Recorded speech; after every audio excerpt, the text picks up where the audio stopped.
He was a lonely millionaire searching for a way to silence the noise in his heart. But when a barefoot dancer pulled him into her world, what happened next will leave you breathless. Stay tuned because you're about to watch a beautiful story and find out what happened next. Hello, family. Welcome to Tales Haven. Kindly subscribe to my YouTube channel for more beautiful stories. Thank you as you do so. Sit back, relax as we dive into the story. The city's skyline glittered like a sea of diamonds against the night sky, but Ethan Ross barely noticed it.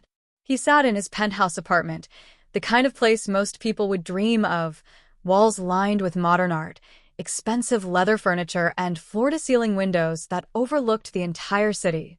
Yet, for all its beauty, the place felt painfully empty. He had built his life on success.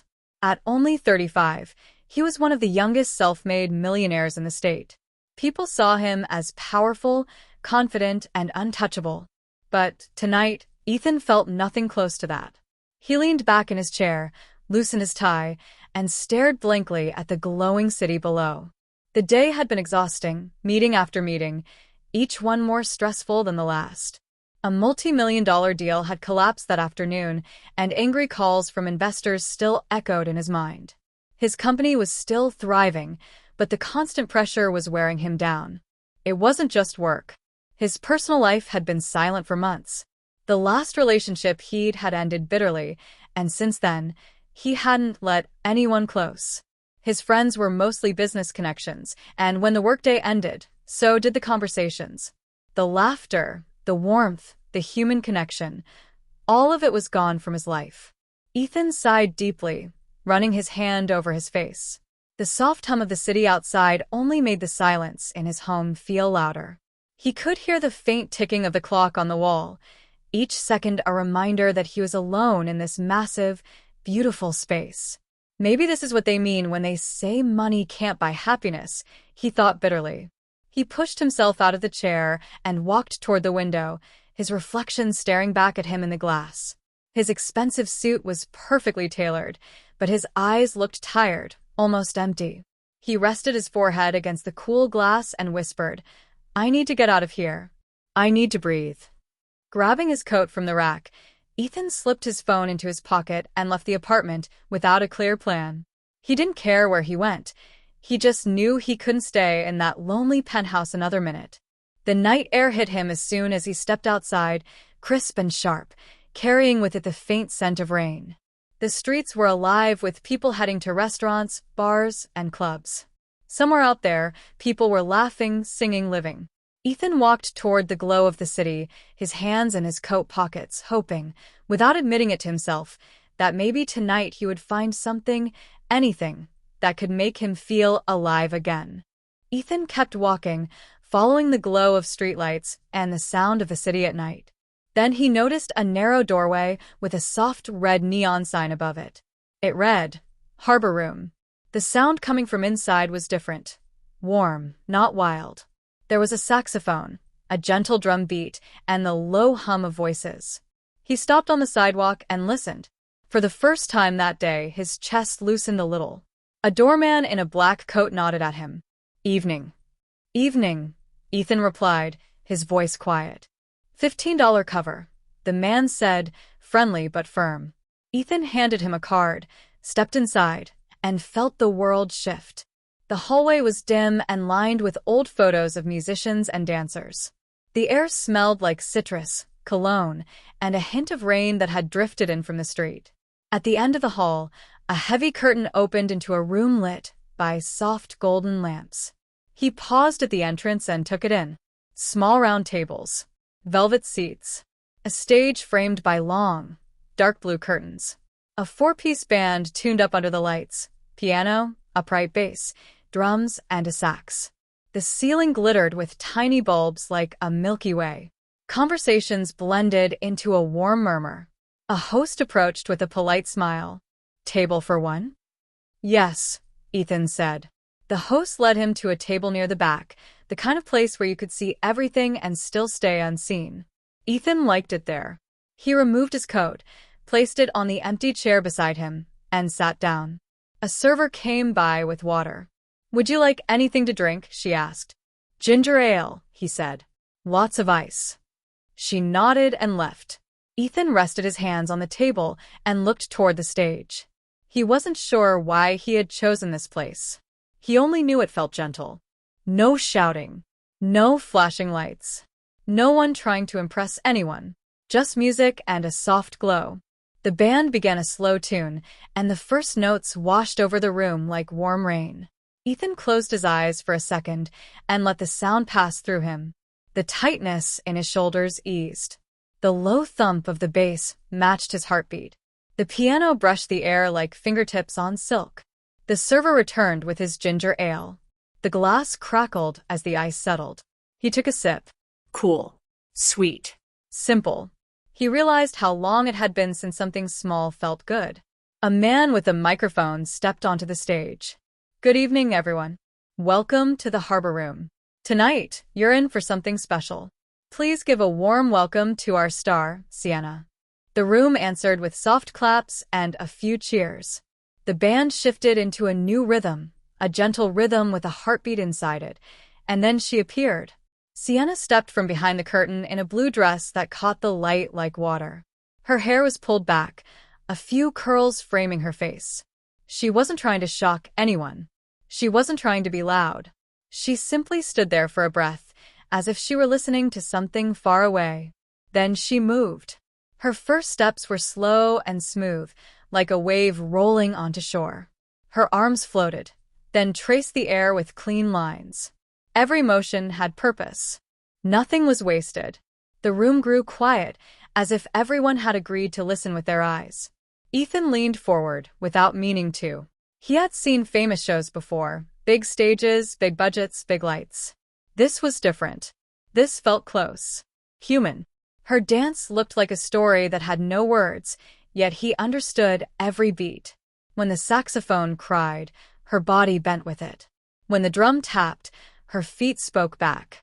She spun once, and her dress flared just enough to catch the light, then fell around her like a sigh. She didn't chase the music. She welcomed it. The band wasn't behind her. They were with her, like old friends speaking a private language. As she danced, Ethan felt the noise in his head begin to fade. The angry emails, the broken deal, the look on an investor's face that afternoon. They stepped back. In their place came simple things. Breath, rhythm, the curve of a hand, the rise and fall of a chest. He realized he was smiling, a small, unplanned smile he had not felt in weeks. Sienna turned toward the back of the room, toward the shadowed tables, and her gaze brushed across him. It didn't linger. It didn't need to. But in that brief moment it felt like she saw him, not the suit, not the name, not the walls he lived behind, just him. It surprised him so much he looked down at his glass and laughed under his breath. Get a hold of yourself, he thought. You came here to breathe, not to fall apart. The first piece ended. The room clapped, warm and grateful. Sienna bowed with a simple grace, then straightened and gave the band a small nod.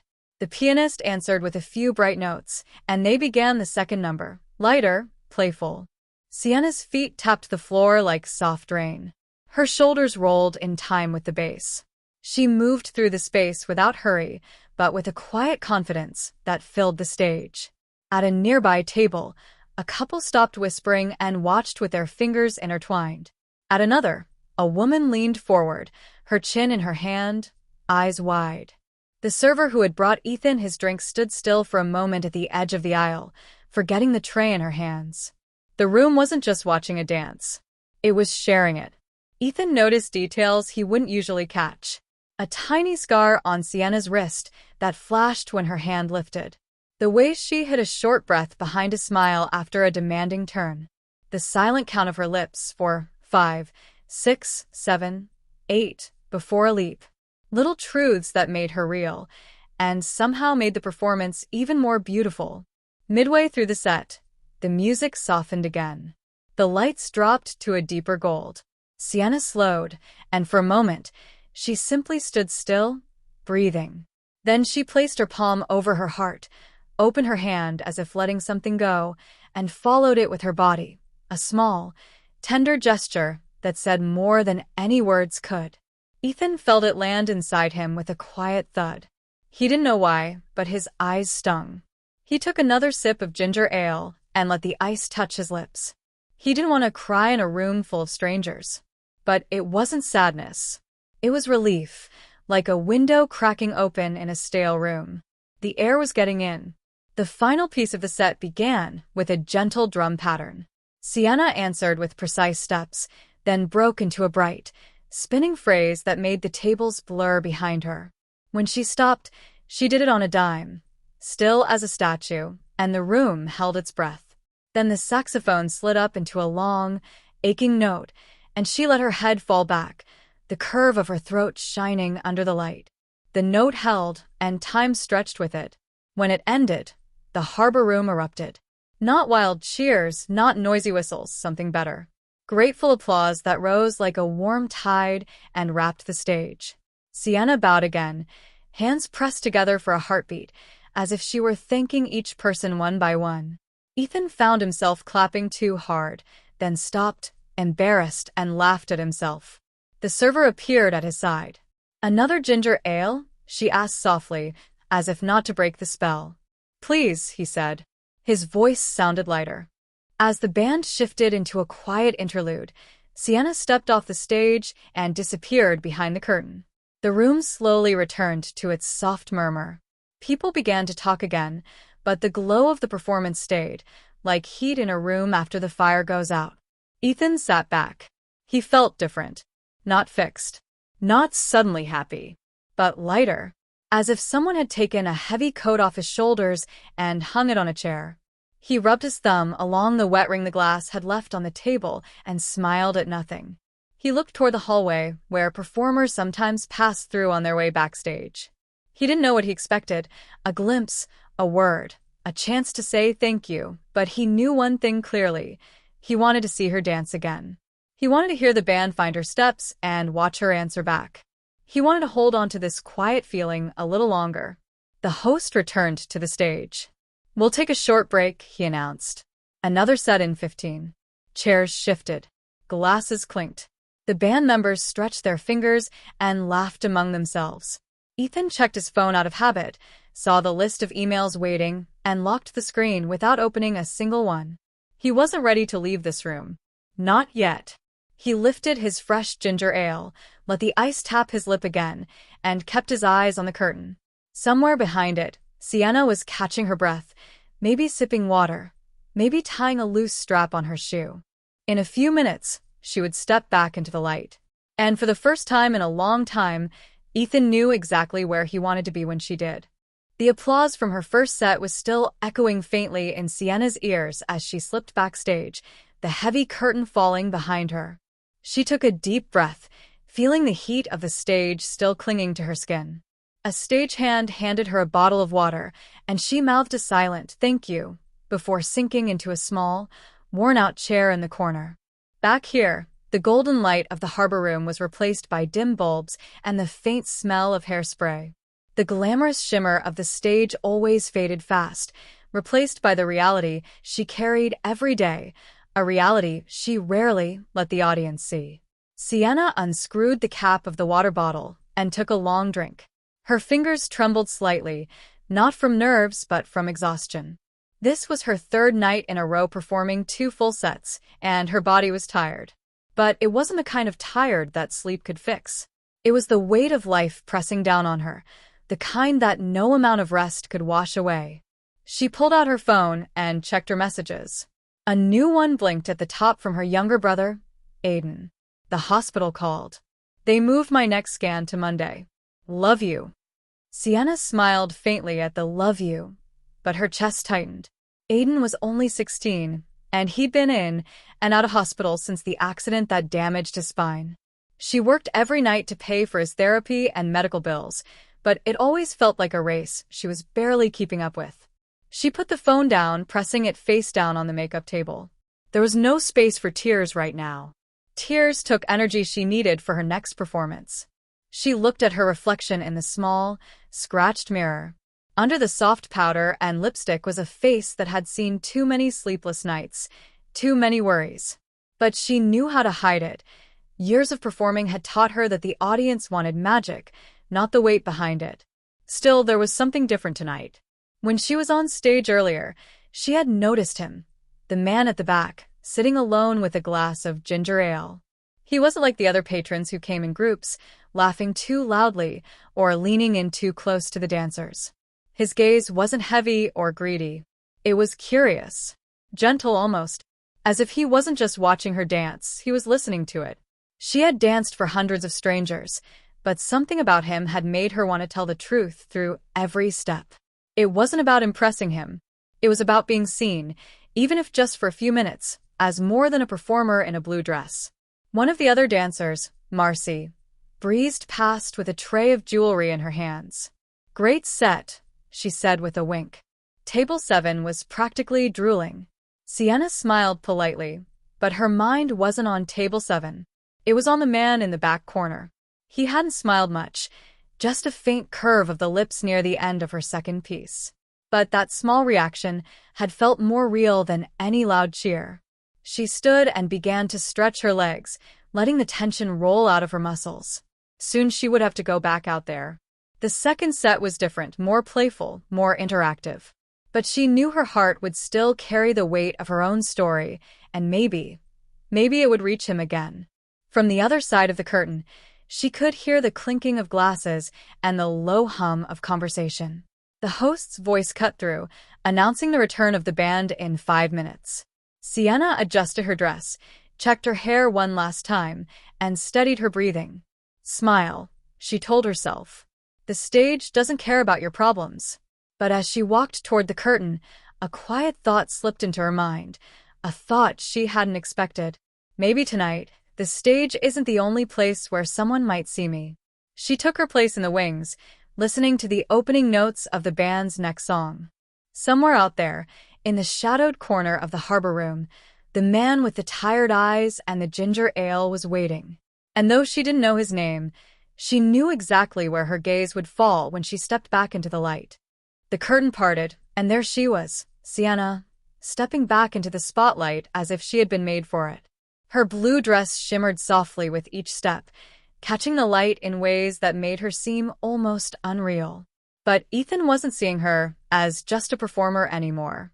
He was noticing the little things, the way her shoulders settled before she began, the deep breath she took as if pulling strength from the air, and the focus in her eyes that told him she was somewhere between the music and her own world. The band struck up a playful rhythm this time, the kind that made people tap their feet without meaning to. Sienna responded with light, quick steps that skipped across the stage like drops of rain. She spun gently, skirt fluttering, and her movements invited the room to follow her energy. Ethan felt something unusual, a warmth that spread quietly through his chest. He didn't know why watching her made him feel lighter, but it did. It was as if she was dancing straight into the part of him that had been locked away for too long. Halfway through the set, she glanced toward the back of the room, her eyes brushing over his table for just a moment. It wasn't long enough to hold, but it was enough to make him feel noticed. Not as a wealthy man, not as a business figure, just as a man sitting alone in the dark, watching, listening. The songs blended one into another, and Ethan found himself forgetting the time. He forgot about the deals that had collapsed earlier that day. He forgot about the unanswered emails waiting for him. He even forgot about the pressure that had been sitting heavy on his chest all week. When her final piece of the night ended, the applause filled the harbor room again, warm and steady. Ethan clapped with everyone else, but this time he didn't stop when the sound faded. Inside, he was still applauding, still feeling the quiet joy she had sparked in him. Sienna bowed gracefully and left the stage. The curtain fell behind her, and Ethan's table felt colder, without her presence. He glanced at his watch, past midnight. Normally, he would have been long gone by now, already home, already back in his silent penthouse. But tonight, leaving felt wrong. Instead, he sat for a while, letting the gentle hum of the room wash over him. A part of him wanted to stand up, find her backstage, and say thank you, but something kept him still. Maybe it was the sense that this wasn't the right moment. Maybe it was the fear of breaking whatever quiet magic had just happened. The host came back to the microphone to close the night. Thank you all for joining us at the Harbor Room. We hope to see you again soon. People began gathering their coats, paying bills, and heading toward the door. Ethan stayed seated, watching them leave. When he finally rose, he moved slowly, as if not wanting to step out of the spell the night had cast. Outside, the air was cooler now, and the streets were quieter. He slipped his hands into his coat pockets and started walking toward where his driver was waiting. But halfway down the block, he stopped. He looked back at the club, the small doorway glowing under the red neon sign. Something about it pulled at him, as if it were more than just a place he had visited. Ethan didn't know it yet, but that night had planted something in him, a need to return, to see her dance again, to feel that strange, unexplainable lift in his heart. And the next night, without telling himself why, he would be back in that same seat, at that same table in the shadows, waiting for Sienna to step into the light again. The next night, Ethan came back to the harbor room. Same doorway. Same soft red neon. Same gentle music floating into the street like a promise. Inside, nothing had changed. Small round tables, velvet seats, the band warming up under golden lights. He asked for the same table near the back and ordered the same drink. Ginger ale, he told the server. Lots of ice. When the curtain opened and Sienna stepped into the light, Ethan felt his shoulders loosen, just like before. She moved with quiet power, every step clean and sure. Tonight her blue dress had a silver ribbon at the waist. It caught the light when she turned, as if the room blinked with her. He watched the small details again. The way she counted under her breath. The way she pressed her palm to her heart for a beat before a hard phrase. The tiny smile she let slip when the saxophone player surprised her with a bright run. Halfway through the set, she glanced toward the back. Her eyes found him. This time, she didn't look away right away. She held the moment for one heartbeat, calm, steady, and then returned to the dance. Ethan's chest warmed. He didn't imagine it. She had seen him. When the final note faded and the room applauded, Ethan didn't move. He waited as the band shifted into soft music and the host thanked the crowd. The curtain closed behind Sienna. People stood up, reached for coats, and drifted toward the door. Ethan stood slowly and walked to the side hallway where performers sometimes passed through on their way to the dressing rooms. He didn't push. He didn't wave anyone down. He simply waited, hands in his coat pockets, the ice in his glass melting. A stagehand brushed by. Then the sax player. Then Marcy, the other dancer, who flashed him a quick smile and kept going. Sienna appeared last, hair gathered, dress draped carefully over one arm as if she didn't want to wrinkle it. Up close, she seemed smaller than on stage, not fragile, but real in a way that made Ethan's words feel important. "Hi," he said, voice low so it wouldn't echo in the narrow hall. "I wanted to thank you." Her eyes softened. "For coming. For breathing," he said, then winced at his own answer. "Sorry." That sounded strange. "It didn't," she said. "Not to me."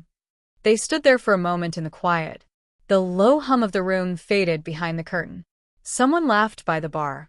A glass clinked. The hallway smelled faintly of hairspray and lemon cleaner. "I'm Ethan," he added, offering a hand. "Sienna," she said, though he already knew, and shook his hand once, warm and brief. "I came last night," he said, "and I didn't know why I stayed so long. I figured it out tonight." "Why's that?" "Because for a few minutes all the noise in my head drops. Your dance does that." Something flickered across her face. Not surprise, not pride. Relief. "Then I'm glad you found this place," she said. "I come here for the same reason." "You do?" He tipped his head. "I thought you came here to work." "I do," she said, a small smile touching one corner of her mouth. "But dancing is how I breathe, even when the day is heavy." The door to the alley opened with a soft push. Cool air drifted in. Sienna glanced that way, then back at him. "Do you mind stepping outside? It's quieter there. I can only hide in this hallway for so long before the manager starts waving at me." "Of course," he said, following her into the soft night. They stood under a small metal awning behind the club. The alley wasn't much. A row of trash bins, a faded mural, damp pavement from a late sprinkle, but the sound of the city felt far away. The golden light from the doorway spilled onto the ground and stopped at their shoes. Sienna pulled a gray sweater around her shoulders. "I can't stay long," she said, not apologizing, just setting a boundary. "My ride is in 10. "I'll keep it short," Ethan said. "I don't really know how to say this without sounding dramatic, but I need it tonight." "You didn't sound dramatic," she said. "You sounded honest." She leaned against the wall, not guarded, just steady. "What kind of noise is in your head?" He considered the simple truth. He didn't want to list numbers, contracts, or headlines. "Pressure," he said. "A lot of people need things from me. I forgot what it's like to be a person, not a solution." She nodded, the understanding quick and full. "I get that," she said. "People need things from me too. I forget to need things for myself." "And you dance to remember." "And you watch to remember," she said gently. Ethan breathed out through his nose, a quiet, grateful sound. "Yeah." They stood in the calm for a few seconds, listening to the soft click of the door as it swayed on its hinge. "Do you perform anywhere else?" he asked. "I mean, I don't want to be strange about it. I want to see more. It helps." Sienna studied him for a beat. Caution lived in her eyes, the kind that comes from learning to protect yourself, but it wasn't hard. "I rehearse at a small studio on Maple Street," she said. "Afternoons. It's not a show, just work. Sweating. Starting and stopping. You'd be bored." "I don't think I would," Ethan said. Then he added quickly, "But only if it's okay. And only if your coach is fine with it. And only if you want me there." She smiled for real this time. Not a stage smile, but something warm and a little surprised. "You ask permission well." "I've had to learn," he said. "I haven't always been good at it." The door opened again. Marcy peeked out. "Rides in 5, see." She gave Ethan a polite nod and disappeared back inside. Sienna pulled her sweater tighter. "I can text the studio manager and ask if a visitor is okay tomorrow," she said. "If it is, I can send you the time." Ethan swallowed, suddenly aware that he had no idea how to make that happen without sounding like a fan or like a man trying to buy the moon. "Would it be all right if I gave me your number?" she finished, amused but kind. "Sure." He laughed softly. "I'm bad at this." "You're doing fine," she said. "Your hands are shaking a little, though." He glanced down. They were. He hadn't noticed. "It's been a strange week," he said. She unlocked her phone, handed it to him, and he typed in his first name and number. He hesitated over the last name, then typed it anyway. Ethan Ross. He didn't explain it. He didn't need to. Tonight wasn't about that part of him. She glanced at the screen, then tucked the phone away. "I'll text you if the studio says yes," she said. "It'll be quiet, though. No spotlight. No dress. Just me and the work." "That's what I want to see," he said. "The work. The part that makes the light." A car rolled to a stop at the end of the alley, headlights spilling across the bricks. Sienna straightened. "That's me," she said. "I have to go." "Thank you," he said, meaning more than the conversation. "For coming back," she said, meaning more than the room. She started toward the car, then stopped and turned. "Ethan?" "Yeah." "If you come to the studio," she said, "come as you are. No need to impress the mirrors." He smiled. "I don't think mirrors are very easy to impress." "Exactly," she said, then slid into the back seat. The door closed with a soft click. The car pulled away. Ethan stood under the awning for another moment, listening to the quiet, then went back through the side door and collected his coat. The harbor room looked the same as it always did at closing, servers wiping tables, the band packing up, the host counting tickets. But inside him, something had shifted. Not a big thing. A true thing. As he stepped out into the street, his phone buzzed. "Unknown. This is Sienna. Maple Street Studio says visitors are okay tomorrow. 3 p.m., back door. Bring water. It gets warm." Ethan typed back before his nerves could argue. "Ethan, I'll be there. Thank you." He slipped the phone into his pocket and started walking. The city lights felt less like a ceiling and more like a sky. He didn't know exactly what would happen tomorrow. He didn't know what Sienna carried or how heavy it truly was. He didn't know what he would say when the music stopped and there was no stage to stand between them. But he knew this. When she danced, the world inside him made sense. And when she spoke, the noise in his head softened enough for his own voice to come through. Tomorrow, he would sit on the studio's old wooden bench, listen to the floorboards creak under her steps, and watch the work that made the light. And for the first time in a long time, he looked forward to tomorrow. The next day at 3 p.m., Ethan pushed open the back door of Maple Street Studio and stepped into warm air that smelled like rosin and lemon cleaner. A box fan hummed in the corner. Sunlight poured through tall windows and made long rectangles on the wooden floor. A mirror ran across one wall, taped with little X's to mark spacing. A woman with gray-streaked hair and kind but sharp eyes glanced up from a clipboard. "You must be Ethan," she said. "I'm Ms. Alvarez. Sienna told me you'd be quiet." "I can do quiet," he said with a small smile. She pointed to an old bench against the wall. "Sit there. No flash, no phone calls. If your phone rings, step outside." "Understood," he said, slipping his phone to silent and taking a seat. He set a cold bottle of water beside him, just like Sienna's text had suggested. "Bring water. It gets warm." Sienna came out from the locker room with her hair in a clean bun and a simple black practice set. No glitter, no stage. Just her. She looked different without the spotlight, lighter, younger, but her eyes carried the same focus. When she saw him, her face softened. "You found it," she said, tying her shoe. "Back door, like you said," he replied. "Hi." She gave him a small wave and began to warm up.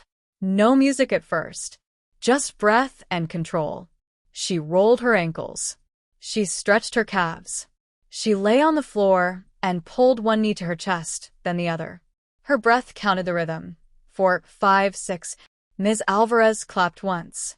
"Let's start from the phrase after the turn," the coach said. "Slow first. Feel the floor." The pianist at the studio, an older man in a baseball cap, touched a few notes. Not fancy, just steady. Sienna stood, took one measured breath, and moved. It wasn't showy. It was work. She stopped after 2 counts, adjusted her foot, tried again. Ms. Alvarez nodded. "Better. Think of the air as thicker," the coach said. "Pull through it. Don't just wave." Sienna tried again, this time carving her arm through space like it had weight. The difference was small but real. Ethan felt it from across the room. He sat very still. They worked through a sequence, a soft run, a pivot, a drop to the floor, a slow rise. Sienna fell out of the pivot once, caught herself, and laughed under her breath. "You okay?" Ms. Alvarez asked. "Yeah." "Mind is racing," Sienna said. She shook out her hands and reset. During a 5-minute break, Sienna crossed the bench, cheeks flushed, a thin sheen of sweat across her forehead. Ethan held out a towel he had picked up from a stack near the door. "Thanks," she said, dabbing lightly. She took a sip of her water and leaned a shoulder gently against the wall, careful not to press sweat on the paint. "How's the bench?" "Creaky," he said, "but it's the best seat I've had in months." She smiled at that, real easy. Then her phone buzzed. She glanced down, and for a second her face changed. She lifted the screen so only she could see, read fast, and exhaled. "Hospital?" Ethan asked, voice low. "Yeah," she said. "They confirmed Aiden's scan for Monday at 9:40 a.m. I was afraid they'd push it again." She tried to keep it light, but the relief came out in her shoulders. "Is there anything you need for it?" he asked carefully. "Ride? Snacks? A charger? I can be practical." She looked at him, weighing something he couldn't see. "We'll take the bus," she said. "I've got a lunch packed already." Then she hesitated. "There's a specialist I've been trying to get him in front of, a rehab doctor at St. Clair's. They said the wait is months. I keep calling." Ethan nodded once. "Can I make a call?" he asked. "I can't promise anything, and I don't want to step on your plans. But I know a foundation that sometimes moves lists like that. Only if you want me to try." She studied him for a long second. "No strings." "No strings," he said. "Think of it as a door, not a debt." Her eyes softened again. "Okay," she said. You can try. He didn't call then. He put the phone back in his pocket. After rehearsal, he added, "This room feels like it deserves quiet." "That's why I like it," Sienna said. Ms. Alvarez clapped. "Break's over. Back to work." Sienna drilled a transition that looked simple but wasn't, a breath that became a step that became a turn. When she nailed it, Ms. Alvarez smiled. There. Keep that. Save it. They ran the full piece. There were no spotlights, no applause. But when Sienna finished, breathing steady, Ethan realized he was holding his own breath. He let it go and felt calm settle over him like a warm blanket. "Again tomorrow," Ms. Alvarez said, marking notes on her clipboard. "And eat something green." "Yes, ma'am," Sienna said, laughing. As the room emptied, Sienna sat beside Ethan on the bench, a respectful space between them. She wrung out the corner of the towel and looked at the window light. "You look different," she said. "How?" he asked. Quieter, she said. "Like your mind isn't shouting." "It isn't," he said. "Not in here." She was quiet a moment, then said, "Can I ask you something? What does your day look like when you're not carrying everyone?" He thought about it. "I don't really know anymore." "Then try this," she said, pulling a small notebook from her bag. On the first page was a list, short and simple. 1. Walk 10 minutes without your phone. 2. Music for 5 minutes with eyes closed. 3. Cook one small thing. "This is my Keep Me Human list," she said. "I make myself do at least 2 every day. Want to borrow it for a week?" He smiled. "I'll make copies." "Don't make copies," she said, handing him the actual notebook. "Use this one. Write in it. Mess it up." He took it, slow like it was fragile. "Deal." "Also," she added, teasing, "your posture is terrible. Want one basic step?" He looked at the mirror, amused. "I'll regret this." She stood, placed his feet shoulder-width apart, and touched 2 fingers to his sternum. "Lift here," she said gently. "So, you're not fighting yourself. Now count. 1, 2, 3, 4, step, pivot, breathe." He tried. He missed. He tried again. On the 3rd attempt, he didn't trip over his own shoe. They both laughed, soft, surprised, proud of nothing and everything. "Better," she said. "You'll be insufferable by Friday." "Is that an invitation to keep coming back?" he asked. "It's a warning," she said, eyes bright. When they stepped outside, the air was cooler than the day before. Street trees flickered in the late light. A food truck rattled to a stop across the block. "Have you ever had tacos from Rita's?" Sienna asked. "I've had boardroom sushi," he said. "Does that count?" "Not even close," she said, leading the way. They ate on the curb, paper plates balanced on their knees. Ethan dripped salsa on his sleeve and laughed like he hadn't made a mistake in months. Sienna told him about Aiden's love for old cartoons and how he named his wheelchair Flash. Ethan told her about a rooftop garden at his office building that he'd never visited, even though he paid for it. "Go tomorrow," she said. 10 minutes. No emails. "I will," he said and meant it. When they finished, he stepped away to make his call. He spoke softly, gave no titles, asked for nothing fancy, just a review of a list and a chance at an earlier appointment. He listened. He thanked the person. He returned, hands empty, face careful. "No promises," he said. "But someone at St. Clair's will look at Aiden's file tonight. If they can move him, they will." She blinked. Moisture gathered and threatened to spill. She looked down, pressed the towel to her eyes, and exhaled a shaky laugh. "I hate crying in public." "I can turn around," he said, and actually turned to face the street until she said, "Okay, you can look now." "Thank you," she added, "for asking without pushing." "Thank you," he said back, "for showing me how the light gets made." They walked to the bus stop together. No rush. No plan bigger than the next small thing. At the corner, a teenager did a clumsy flip on a skateboard and popped up grinning. Sienna clapped once for him. The kid's grin got bigger. When the bus arrived, Sienna stepped onto the first stair, then looked back. "Community night at the studio is Friday," she said. "No stage. Just dancers and neighbors. You should come." "I will," Ethan said. And I'd like to show you that rooftop garden sometime. There's supposed to be mint up there. Maybe we'll steal a leaf. Mint tea after rehearsal? She asked. Deal, he said. The doors closed. The bus pulled away. Ethan watched it turn down Maple Street and disappear. His phone buzzed. Unknown. This is Dr. Lee's office at St. Clair's. We can see Aiden Tuesday at 2:15 p.m. Please confirm. He stared for a second, then typed fast. Ethan. Patient is Aiden, Sienna's brother. We confirm. Thank you. He didn't forward the message yet. He wanted to hear her voice when she read it. He wanted this moment to be more than text on a screen. As he walked home, the city lights didn't feel heavy. They felt like a path. He slid Sienna's little notebook from his pocket, wrote the date, and under it 3 simple lines. Walked 10 minutes. Music, 5 minutes. Cooked eggs.